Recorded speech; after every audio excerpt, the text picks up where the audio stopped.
Halo teman-teman, kita ketemu lagi di Kreatif Tenok kita. Nah, di sini kita coba belajar mengenai proses klasifikasi ya, mengklasifikasikan data ya berdasarkan target tertentu menggunakan Orange Data Mining. Oke. Nah, kita langsung aja ya. Kita buka nih Orange Data Miningnya. Ini saya udah buka. Kalian bisa buka ya. Nah, ini tampilannya. Nah, jadi klasifikasi itu kita gunakan untuk mengelompokkan data, ya kan, berdasarkan keterikatan data terhadap data sampel ya. Nah, data yang kita gunakan adalah data supervised learning. Oke. Nah, nanti dia semacam belajar dulu ya mengenai datanya, baru nanti model yang kita gunakan itu bisa mengklasifikasikan data tersebut ke klasifikasi target yang kita inginkan ya. Oke. Nah, kita langsung aja. Kita ambil datanya dulu menggunakan widget file. Oke. Nah, di sini kita ambil datanya. Nah, di sini saya punya data namanya data credit score ya. Credit score. Nah, oke. Di sampel datanya kita ada namanya data credit score.csv. Nah, ini kita klik, kita open. Nah, ini di bagian columns kita jadiin credit score-nya jadi target ya. Education-nya kita jadiin meta aja. Nah, yang lainnya kita set sebagai feature. Nah, artinya nanti kita coba klasifikasikan data dia masuk ke credit score yang mana ya, karena di sini kan targetnya credit score. Nah, nanti si modelnya itu kita inginkan dia bisa mengklasifikasikan data ke credit score yang mana, masuk ke average kah, masuk ke high atau ke low ya. Oke. Nah, dipengaruhi oleh data-data yang kita set sebagai feature ini ya. Nah, jadi dia dipengaruhi atau berdasarkan dia mengklasifikasikan dia masuk ke average, high atau low itu berdasarkan data-data dari tipe atau rule-nya feature. Contoh seperti age, gender, income ya kan. Nah, marital status, number of children, home ownership ya kan. Nah, jadi istilahnya kalau misalnya dia ketemu umur sekian, gender sekian, income sekian, dan marital status sekian ya kan. Nah, dia masuk ke average. Nah, kalau sekian-sekian dia masuk ke high atau low ya. Oke, kalau meta itu dia bersifat informasi ya, jadi dia nggak mempengaruhi targetnya ya. Dia nggak merupakan acuan untuk penentu targetnya. Oke. Nah, kalau udah kita apply aja. Nih kita close. Nah, sebelum kita lakukan klasifikasi model, kita lihat dulu datanya menggunakan data table.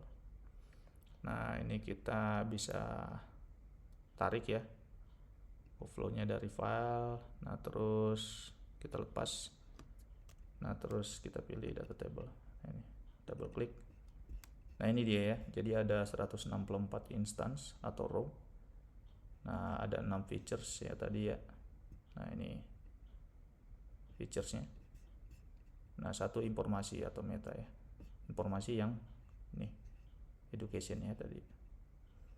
Nah, jadi nanti kita ini ya pengen modelsnya bisa mengklasifikasikan data dia masuk ke credit score yang mana ya, credit score high, average atau low gitu ya, berdasarkan usia atau gender, income, marital status, number of children, dan ownership-nya ya. Oke, kita langsung aja. Kita tarik datanya ke data sampler ya. Nah, ini kita filter aja data sampler.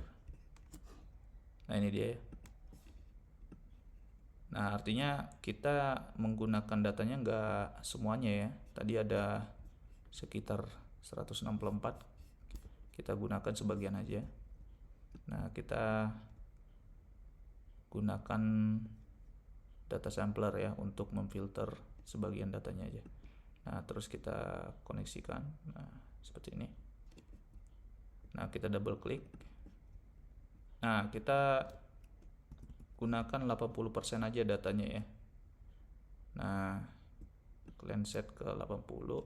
Nah, seperti ini ya.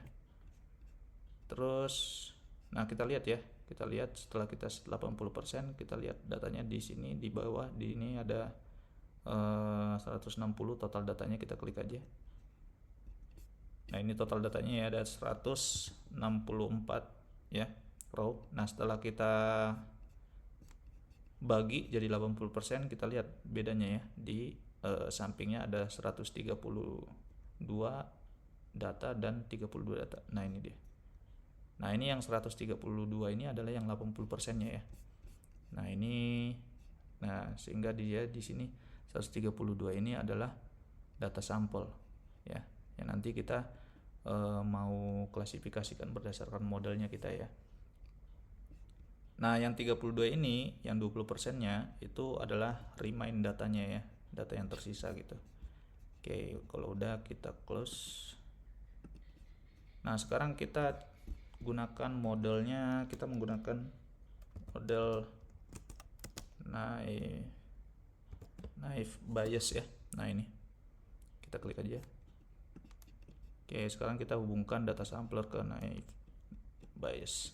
Nah, terus kita cek ya aliran datanya, kita double klik dulu. Nah, ini kita pastiin dia udah menggunakan data sampler ke data menuju naive Bayes ya. Oke.